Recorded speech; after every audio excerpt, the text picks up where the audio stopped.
Hello बच्चों। इस class में मैं आपको क्वाड्रेटिक फंक्शंस की कुछ स्पेशल टाइप करवा रहा हूँ मैं। ठीक है। जैसे क्वेश्चन देखो ज़रा। 1 अपॉन में इंटीग्रेट करना है 1 अपॉन में 3x² plus 13x minus 10 dx। अब इस क्वेश्चन में ये जो टाइप है, पहचान क्या है इस टाइप की, कि अगर क्वाड्रेटिक फंक्शन ऐसा हो जिसमें x² के साथ x की वैल्यू भी हो, मतलब 2x की वैल्यू दो दो हो, x² और x। हाँ, अगर ये 13x नहीं होगा तो फिर ये फर्स्ट टाइप जो अब तक डायरेक्ट फॉर्मूले बताए हैं वही लग जाएंगे सीधा। क्या x² माइनस a² वाला फॉर्मूला लग जाएगा इसमें 3 कॉमन निकाल के। ठीक है ना, सीधा। तो मतलब ये डायरेक्ट हो जाएगा। अगर ये 13x नहीं होगा तो ये डायरेक्ट हो जाएगा। लेकिन गड़बड़ है इस क्वेश्चन में, क्या 3x² प्लस 13x है। 10 की दिक्कत नहीं, अगर 10 होगा तब भी ये तरीका लगेगा, 10 नहीं है तब भी ये तरीका लगेगा। तो मतलब 10 का असर नहीं हो, कांस्टेंट वैल्यू की दिक्कत नहीं है। लेकिन अगर x² के साथ x की कोई वैल्यू आ रही है तो उसमें ये मेथड लगेगा जो मैं समझा रहा हूँ। ऐसी सिचुएशन में अगर क्वाड्रेटिक फंक्शन, ऐसा कोई क्वाड्रेटिक फंक्शन आ जाए जिसमें x² के साथ x की वैल्यू भी हो, प्लस या माइनस में x² के साथ x वाली टर्म भी हो कोई भी, तो ऐसी सिचुएशन में आपको क्या करना है, इसका परफेक्ट स्क्वायर बनाना है। परफेक्ट स्क्वायर बनाने का तरीका होता है, वैसे तो कई बच्चों को आता होगा परफेक्ट स्क्वायर बनाना, लेकिन फिर भी देख लो। सबसे पहला स्टेप होता है x² का कोई भी कॉफिशिएंट है उसे कॉमन निकालना है। x² का कॉफिशिएंट सबको दिख रहा है 3 है, तो 3 मुझे इसमें इन तीनों वैल्यू में से 3 कॉमन निकालना है। चाहे आ रहा है कॉमन चाहे नहीं आ रहा, लेकिन 3 कॉमन निकालना है। तो जब मैंने इसको 3 कॉमन निकाला तो यहाँ तो x² हो गया और 3 बार लिख दिया मैंने, कॉन्स्टेंट है। तो यहाँ 13 में से 3 कॉमन नहीं आ रहा था, तो मैंने क्या करा, 13 को 3 से मल्टीप्लाई डिवाइड करा। जो मल्टीप्लाई वाला 3 है वो तो कॉमन आ जाएगा, डिवाइड वाला 3 बच जाएगा, तो 13/3 x हो जाएगा। इसी तरह 10 को भी 3 से मल्टीप्लाई डिवाइड कर दिया, 10 को मल्टीप्लाई वाला 3 तो कॉमन आ जाएगा और डिवाइड वाला 3 बच जाएगा। तो कहने का मतलब ये है कि जब हम 3 कॉमन निकाल रहे हैं तो ये 13/3 हो जाएगा और ये 10/3 हो जाएगा। तो पहला स्टेप तो ये है कि x² का जो कॉफिशिएंट है वो +1 होना चाहिए, +1। अगर माइनस भी होगा तो उसे भी कॉमन निकालना है, -1 कॉमन निकालना है। तो x² का कॉफिशिएंट +1 होना चाहिए, पहला स्टेप। दूसरा स्टेप ये है कि जो x का कॉफिशिएंट है 13/3, उसको जो भी कॉफिशिएंट होगा x का, यहाँ तो इस एग्जांपल में 13/3 है, तो 13/3 को 2 से डिवाइड करना है, हमेशा हमेशा ही 2 से डिवाइड करना है जो भी कॉफिशिएंट होगा। तो ये 13/6 आ जाएगा। अगर 2 किसी से कैंसिल हो रहा होता तो उसको कैंसिल करता मैं, लेकिन नहीं हो रहा कैंसिल, तो 13/6 हो गया। तो जो 13/6 होगा उसका स्क्वायर ऐड करना है और उसी का स्क्वायर 13/6 का होल स्क्वायर माइनस करना है, और -10/3 ऐसा कैसा लिखना है। अच्छा, ऐसा क्यों करते हैं, उसका रीज़न है, अगर हमारे पास a² + 2ab है और मुझे इसे a + b का होल स्क्वायर बनाना है, तो मैं, सबको पता है इसमें तो साफ दिख रहा है कि b² जोड़ दो, b² माइनस कर दो, है ना। b² ऐड करेंगे तो ये a + b का होल स्क्वायर हो जाएगा, -b², ऐसे लिख देंगे। तो कहने का मतलब ये b² ऐड और b² माइनस करना है। लेकिन अगर मैं इस वैल्यू को a² + 2ab को पहली दो वैल्यू से कंपेयर करूं तो साफ दिख रहा है a की जगह तो x लिखा हुआ है, तो a तो हो गया x। तो ये वाला जो सेकंड टर्म में x है ये a है, इसका मतलब ये वाला a जो है वो x है। क्यों, a को x माना है मैंने, तो a² मतलब x², और यहाँ होता है 2ab, तो a तो x हो गया, x हटा दो तो ये 2b हो गया। तो एक तरह से ये लगा लो कि कंपेयर करो इस टर्म को इससे मैं, तो 2b जो है वो किसके बराबर है, क्योंकि a x को हो गया, x हटा दो, तो 13/3 किसके बराबर है, 2b के। तो 2b बराबर 13/3, तो b की वैल्यू किसके बराबर आ जाएगी, 13/6। तो इस तरह से b फाइंड करके b का स्क्वायर ऐड करना है और b का स्क्वायर क्या करना है, माइनस करना है। ठीक है। तो इस तरीके से 10/3 ऐसा कैसा लिखना है। ठीक है। उसके बाद ये a² + 2ab + b², a + b का 13/6 का b हो गया, a + b का होल स्क्वायर बन गया। अगर यहाँ प्लस होगा तो प्लस का होल स्क्वायर बनेगा, और अगर यहाँ माइनस होगा तो माइनस का होल स्क्वायर बनेगा। और इन दोनों वैल्यू को ऐड कर दो, ये माइनस की ये वाली वैल्यू भी, ये भी माइनस की, तो याद रखना ये वाला जो माइनस साइन है कंसिडर करना है। तो ये माइनस का 169/36 हो गया, -10/3 ऐड करेंगे 36 एल्सियम, तो 36 एल्सियम ले तो 120 आ जाएगा। यहाँ इन दोनों को ऐड करोगे -289, और 289 किसका होल स्क्वायर होता है, 17 का। तो इसको हम लिख देंगे माइनस का है तो माइनस लिखेंगे बीच में, 17/6 का होल स्क्वायर हो गया, ये 36 का स्क्वायर हो गया। तो ये इसको अगर मैं t एज्यूम कर लूँ तो ये एक तरह से 1 में t² - a² वाला फॉर्मूला लगेगा। तो 1 में x² - a² का फॉर्मूला आप सबको पता है, 1/2a log x - a/x + a होता है, +c। तो अगर मैं इसको t, या तो t पुट कर दो, वैसे जरूरत नहीं है पुट करने की, तो इसको t एज्यूम कर लें तो ये फॉर्मूला हो गया 1/t² - a²। a जो है वो 17/6 है। ठीक है। तो t² - a² का फॉर्मूला लगाएंगे तो 1/2a, a मतलब 17/6, log of t - a upon t + a, t मतलब ये x + 13/6 बिना स्क्वायर के। ठीक है, तो t minus a t plus a. उसके बाद 3 2 6 से 6 कैंसिल हो गया, 1/17, और यहाँ इन दोनों को ऐड करेंगे तो ये 13 में 17 लेस करेंगे तो -4 आ जाएगा, और नीचे 13 + 17 30 हो गया। 6 एलसीएम ले लो तो ये आ जाएगा 6x - 4 अपॉन 6x + 30। तो आपने देखा ऊपर से 2 कॉमन आ रहा है और नीचे डिनोमिनेटर से कॉमन आ रहा है, अंदर रूट के लॉग के अंदर 6 कॉमन आ रहा है, तो 2 से 6 कैंसिल हो गए, 3 बच गया। तो आंसर जो लिखेंगे हम वो लिखेंगे 1/17 log of 3x - 2 upon x + 5 का मोड प्लस c। अब ये जो 3 बचा था, 2 से 6 कैंसिल कर दिया था, 3 बचा था यहाँ मल्टीप्लाई में x + 5 के साथ, तो ये 3 कहाँ गया? एक्चुअली 3 को आपको शो करने की जरूरत नहीं है, लेकिन इसको 3 कहाँ गया मैं बता देता हूँ। एक्चुअली आप सबको पता है लॉगरिथम का एक रूल होता है, आपने पढ़ा हुआ है, log a/b होता है, जब डिवाइड में होता है तो लॉगरिथम का फॉर्मूला होता है log a - log b, लिख देते हैं इसको, हम सबको पता है लॉगरिथम का फॉर्मूला होता है। तो ये जो 3 डिवाइड में है इसको आप -log 3 लिख सकते हैं, और 1/17 जो है दोनों से क्या हो जाएगा, 1/17 दोनों से मल्टीप्लाई हो जाएगा। क्लियर है यहाँ तक? उसके बाद ये C1, इसको मैंने C1 लिख दिया, तो ये जो 1/17 log 3 है ये C1 के साथ मिलके इसको क्या लिख देते हैं हम, C। मतलब ये कांस्टेंट में मिल जाता है, जो log 3 है ना, log में होने की वजह से इसको ऐसे लिख पा रहे हैं हम, तो ये कांस्टेंट मिलके क्या मिल जाएगा, C। तो इसको मैंने C1 लेट कर लिया और इसको क्या लिख दिया, C। तो जितने भी कांस्टेंट होते हैं उनको एक साथ ही लिखते हैं, तो इसको C लिख दिया। मतलब ये जो 3 कांस्टेंट है, तो जब इस लॉगरिथम वाला फॉर्मूला लगेगा तो ये कांस्टेंट हो जाएगा, क्योंकि माइनस में आ जाएगा 1/17 अलग होके 1/17 log 3 जो कांस्टेंट वैल्यू माइनस की, तो इसे C1 में से इसे घटाएंगे -1/17 log 3 को, तो इस वैल्यू को घटाएंगे, अगर माइनस करेंगे 1/17 log 3 को, तो C लिख देंगे इसको, C। ये आपका आंसर है।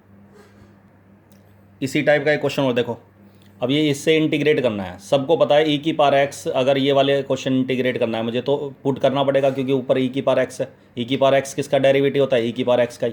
तो ये जो e⁻2x है ना, इसको मुझे लिखना है e⁻x का होल स्क्वायर। e⁻2x को मैं ऐसे लिख सकता हूँ, e⁻x का होल स्क्वायर, 2x होता है, मल्टीप्लाई हो जाता है, 2x ही होता है ये। तो e⁻x को t पुट करा तो e⁻x dx dt हो गया, तो ऊपर तो dt हो गया और नीचे हो गया रूट के अंदर 5 - 4t, और ये e⁻2x को मैंने बताया था e⁻x का स्क्वायर लिखेंगे तो t स्क्वायर हो गया ये। अब ये क्वाड्रेटिक आ गया, वही टाइप बन गई जो मैंने बताई थी। तो सबसे पहला स्टेप क्या होता है, जो x स्क्वायर या t स्क्वायर के साथ जो भी वैल्यू से कॉमन निकालेंगे, तो t स्क्वायर के साथ माइनस है, इस माइनस को कॉमन निकाल लेंगे। लेकिन एक बात याद रखना, माइनस कभी रूट से बाहर नहीं आएगा, रूट के अंदर ही रखना माइनस को, मतलब बाहर नहीं निकालना कभी भी। रिपीट कर रहा हूँ, माइनस कभी रूट से बाहर नहीं निकालना। हाँ, अगर जैसे यहाँ -9 होता तो 9 का रूट 3 1/3 तो बाहर लिख सकता था मैं, 9 का रूट स्क्वायर रूट इज़ 3, लेकिन माइनस तब भी अंदर ही रहेगा, माइनस कभी बाहर नहीं आएगा रूट से, ठीक है ना। तो ये आ जाएगा, माइनस कॉमन निकाला तो t स्क्वायर प्लस का हो जाएगा, 4t प्लस का, और 5 जो है माइनस का हो जाएगा। उसके बाद अगला स्टेप ब्रैकेट लेके चलेंगे, उसके बाद t का कोफिशिएंट 4 है, 4 का 2 से डिवाइड करेंगे तो 2 आएगा, 2 का स्क्वायर ऐड कर दो, लेस कर दो 5, ऐसे कैसा। तो ये बन गया a square plus 2ab plus b square t plus 2 का होल स्क्वायर, और -4 - 5 हो गया -9। अब ये जो माइनस हमने निकाला हुआ रूट के अंदर चल रहा है ऐसे कैसा है, इसको अब फॉर्मूला लगाने से पहले इसको अंदर मल्टीप्लाई करेंगे तो 9 जो होगा प्लस का हो जाएगा, और t प्लस 2 का होल स्क्वायर के आगे क्या आ जाएगा, माइनस। तो इसको इसके आगे t प्लस 2 के होल स्क्वायर के आगे तो माइनस आ जाएगा, और 9 हो जाएगा प्लस, पहले लिख देंगे, प्लस वाली वैल्यू को पहले लिख देंगे, माइनस वाली वैल्यू को बाद में, और 9 का मतलब है 3 का स्क्वायर। अब ये क्वाड्रेटिक वाला फॉर्मूला लग जाएगा, a square minus x square sine inverse x by a plus c होता है। तो साइन इनवर्स x की जगह क्या लिखेंगे, t प्लस 2/3 प्लस c, और t की वैल्यू क्या है, e⁻x प्लस 2/3। क्लियर है यहाँ तक? इस तरीके से क्वाड्रेटिक, कोई भी क्वाड्रेटिक इस तरह की आ रही है, टी स्क्वायर के साथ टी की वैल्यू आ रही है, एक्स स्क्वायर के साथ एक्स की वैल्यू आ रही है, तो उसमें परफेक्ट स्क्वायर बना के उसको इंटीग्रेट करना है, डायरेक्ट फॉर्मूला लगाना है, ठीक है। तो एक और देखो ज़रा, एक क्वेश्चन ये अलग टाइप है।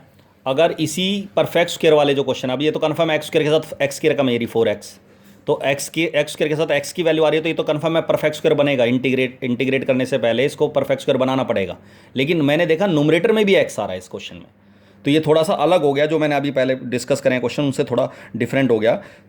तो अगर ऐसी सिचुएशन आ रही है 5x + 3 आ रहा है, ऊपर x की रकम आ रही है, तो हमें इसका डेरिवेटिव देखना है क्या होगा। इसका डेरिवेटिव मैंने देखा x स्क्वायर का 2x होता है, 4x का 4 होता है, तो x स्क्वायर का डेरिवेटिव हो गया जी, इसका हो गया 2x + 4।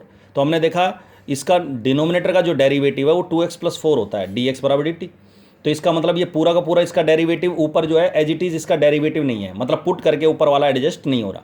तो ऐसी सिचुएशन में जहाँ इस रूट वाले रकम के अंदर या डिनोमिनेटर की जो क्वाड्रेटिक फंक्शन है, इसका डेरिवेटिव अगर ऊपर ना हो और ऊपर x भी हो, तो इसी सिचुएशन में 5x प्लस 3 को हम लेट करेंगे, ब्रेक करेंगे, इसके दो टुकड़े करेंगे।